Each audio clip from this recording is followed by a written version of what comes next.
నమస్కారం. నా పేరు షేక్ ముక్తార్. వెంకటగిరి నియోజకవర్గం రాపూర్ మండలం రాపూర్ పట్టణ స్థానికుడిని. మరి నిన్న పత్రికల్లో మీడియాల్లో చూస్తున్నాం, వేసవి కాలం అసెంబ్లీ సెషన్స్ జరిగితే 4 రోజుల ముందే మీడియాలో మా జగన్మోహన్ రెడ్డి గారు అసెంబ్లీకి వెళ్తున్నారు, విజృంభిస్తారు, ప్రజా సమస్యల గురించి మాట్లాడతారు, ఈ రాష్ట్ర అభివృద్ధి గురించి మాట్లాడతారు, వైద్య విద్య ఉపాధి గురించి మాట్లాడతారని ఎంతో ఆశతో ఎదురు చూసిన ప్రజలకు నిరుత్సాహం మిగిలింది.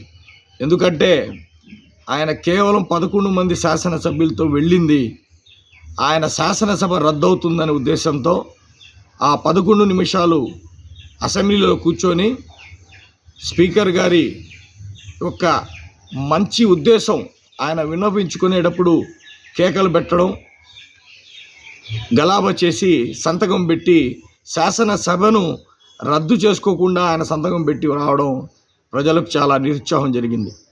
ఎందుకంటే ఈరోజు రాష్ట్రం ఏ విధంగా అభివృద్ధి చేయాలి, ఏ విధంగా అభివృద్ధి పథకం ముందు తీసుకువెళ్ళాలనే ఆలోచనలో ఈ ప్రభుత్వం ఉంటే, మరి జగన్మోహన్ రెడ్డి గారు కేవలం హోదా కోసం అసెంబ్లీకి వెళ్ళి నాకు హోదా ఇస్తేనే అసెంబ్లీలో కూర్చుంటాను, లేదంటే నాకు ప్రజా సమస్యలు కానీ ఈ రాష్ట్రం గురించి నాకు ఎలాంటి సంబంధం లేదని సంతకం పెట్టి వచ్చేసినట్టే ఉంది. కానీ ఈ రాష్ట్ర బాగోగులు చూడాలనే ఉద్దేశంతో ఒక ప్రతిపక్ష నేతగా ఆయన వెళ్ళలేదు.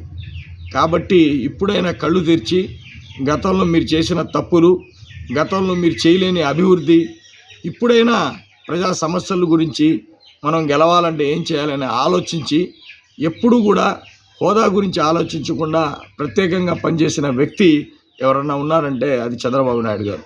ఎందుకంటే ఆయన ఒక విజన్ ఒకటి ఉంటుంది. ఇప్పుడు గెలిచి 10 నెలలు అవుతుంది.